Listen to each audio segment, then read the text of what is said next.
In my neighborhood, there is drug dealers, game bangers, gangsters, thugs.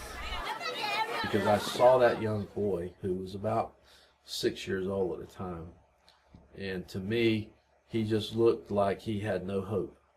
He looked like he was hopeless. He was on the sidewalk and he was actually eating dirt, literally. And at that moment, I was with my deputy chief, and at that moment, I said to him, we've got to do something to change this. And that's really where Camp Hope started. Very proud to be a part of Camp Hope. It was developed by the Mosaic Group, which emanated from Diversity Leadership Institute through Furman University. And so the 7 of us in this group, Mosaic, determined how we would do that, how we would fund it. Of course, we used many of the resources of the city of Charleston, the YMCA, and the primary reason for its being founded was to reduce the level of crime in the community, to give the children something positive to do in the evening time, and to help increase or improve the level of relationship that was between the residents of the community and the police department.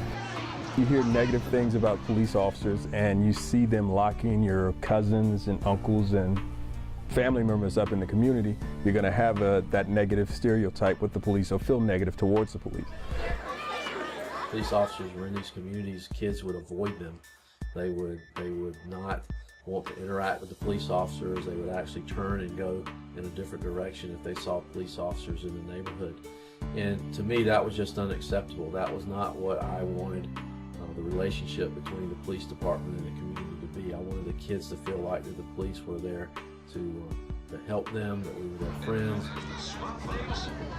They come in, they're a little standoffish, but once you start talking to them, they realize, well, okay, he's human and he's cool on top of that, so he's just not locking people up. It works out well. Then they kind of warm up to you and they're more friendly towards you.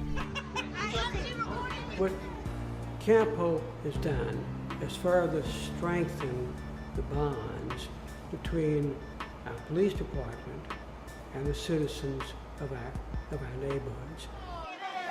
To have these positive experiences and to have a friend, a police officer, to have a role model, a mentor, a police officer, somebody trained and smart and kind and strong, well, it really is a life changer for our children as well. We've been able to build a significant volunteer base as we've built the camps, and it has just been a really wonderful experience, not only for the police department, but also for those people who volunteer.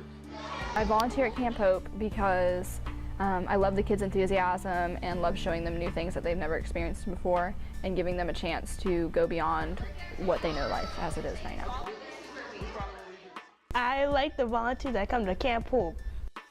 It's always good to have a 16, 17, 18-year-old child to be volunteers and camp counselors, because it's something, it's a person that's close to their age that they can relate to. So they like that atmosphere, somebody that they can sit down and talk with and learn from and also look up to at the same time. One thing that I like about Camp Hope is that we go on a lot of field trips. I think the children, many of whom live on the peninsula, all of whom live on the peninsula, have not had the opportunity to be exposed to that aspect or that view of Charleston. The kids experience new things that they've never seen before, and getting to experience that with them, it's really neat to watch them grow through those things. We only have them a couple hours a night, so what they're living day to day is more than any child should ever see. So we're trying to give them that, I guess, that peace away from home, but when you go back home, it's back to reality for them.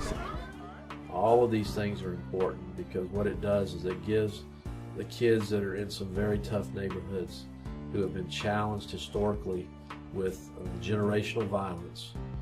It's given them an opportunity to see that they have an opportunity, that they do have hope. If the only goal was to take 50 underserved children off the street and give them a positive place to be during the course of a summer evening, to me, that would be enough. But that's not been the only goal, and that's not been the only end result. What it is that Camp Hope is doing, and that is developing the youth of today to be the adults of tomorrow.